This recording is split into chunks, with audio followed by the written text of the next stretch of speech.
Assalamualaikum warahmatullahi wabarakatuh. Salam sejahtera untuk kita semua. Halo semuanya, perkenalkan nama saya Kalila Putri Munifa, siswi kelas 8 dari SMP Darul Falah Kabupaten Karawang. Hari ini saya ingin berbicara tentang sesuatu yang sangat dekat dengan kehidupan kita sehari-hari. Sesuatu yang selalu ada di genggaman tangan kita, bahkan bisa menentukan masa depan kita, yaitu literasi digital. Teman-teman, di zaman sekarang, siapa sih yang gak kenal teknologi?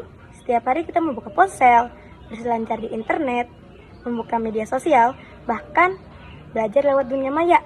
Tapi, apakah kita sudah benar-benar paham cara menggunakan teknologi itu dengan bijak dan bertanggung jawab?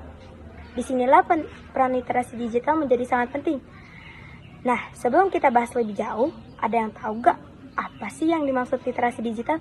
Kata literasi berarti kemampuan seseorang dalam membaca, berbicara, menulis, menghitung, dan memecahkan masalah dalam kehidupan kita sehari-hari.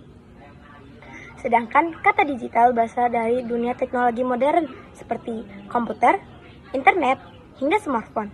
Semua alat membantu manusia untuk memproses, menyimpan, dan mengirimkan informasi dengan cepat dan efisien.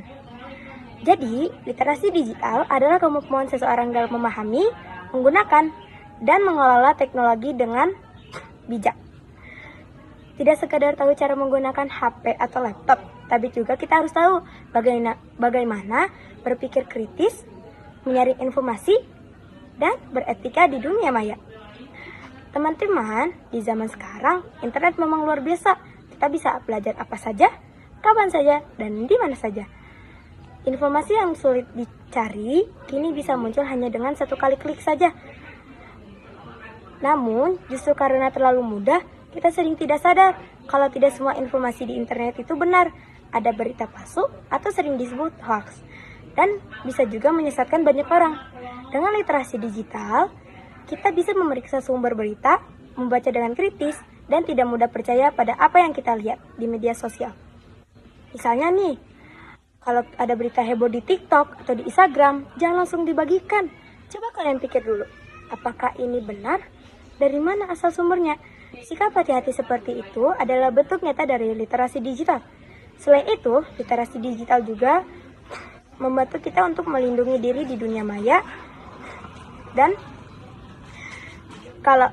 kita juga harus berhati-hati dalam membagikan informasi pribadi seperti nomor telepon, alamat, foto pribadi kita. Kalau kita tidak hati-hati, bisa saja akun kita dicuri atau diretas dan bahkan disalahgunakan.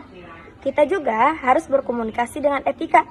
Ingat, di balik layar ponsel kita ada manusia lain yang punya perasaan.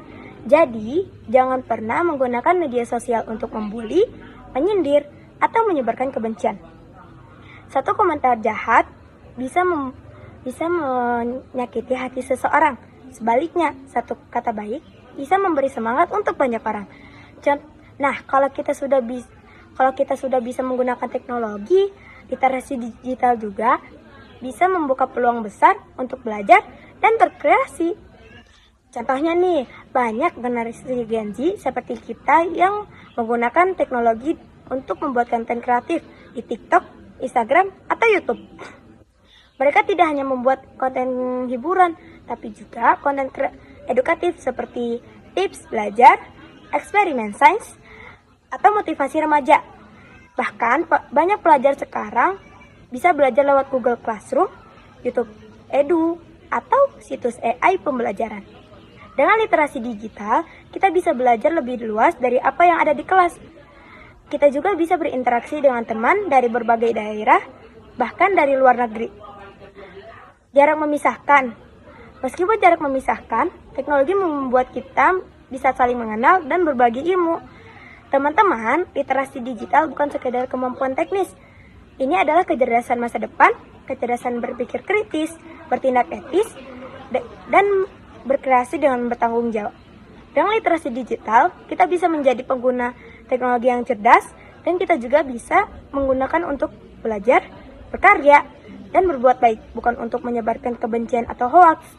Sebagai generasi muda Indonesia, harusnya kita tahu bagaimana cara mengelola mengelola teknologi dengan baik dan bijak.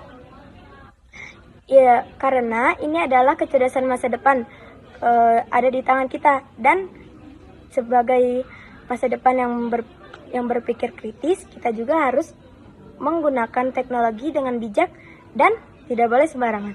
Terima kasih. Wassalamualaikum warahmatullahi wabarakatuh.